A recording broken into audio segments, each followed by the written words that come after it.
அவர் சொல்றாருல, வருத்தப்பட்டு பாரம் சுமக்கிறவர்களே. அப்ப பாரம் சுமக்கிறது ரெண்டு விதம் இருக்குது. ஒன்னு, உலகத்துல இருந்து நான் தனியா எனக்குன்னு நான் சுமக்கிற பாரம் ஒண்ணு இருக்கு பாத்தீங்களா, அதுதான் ஆண்டவர் சொல்ல, வருத்தப்பட்டு பாரம் சுமக்கிறவர்களே.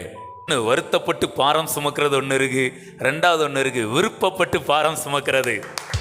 நான் எனக்குன்னு வாழ்ந்தேன் பாத்தீங்களா, இன்னைக்கு நான் என்னத்தை சுமந்திருந்தாலும் அது வருத்தப்பட்டு சுமந்த பாரங்கள். ஆனா என்னைக்கு நான் கிறிஸ்துவுக்குள்ள வந்தேனோ, என்னைக்கு தேவன் இந்த ராஜ்யத்துக்கு என்னை பிரித்தெடுத்ததை நான் உணர்ந்து கொண்டேனோ, அன்றைக்கும் எனக்கு ஒரு பாரம் இருக்கு.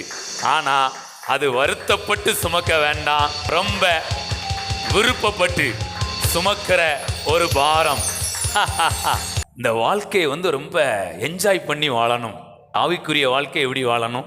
உலகத்துல இருக்க இந்த சிற்றின்பத்தில் இருக்கிறவங்க எவ்வளவு சந்தோஷமா இருக்காங்களோ, அதை விட பேரின்பத்தில் இருக்கிற நாம ரொம்ப சந்தோஷமா இருக்கணும்.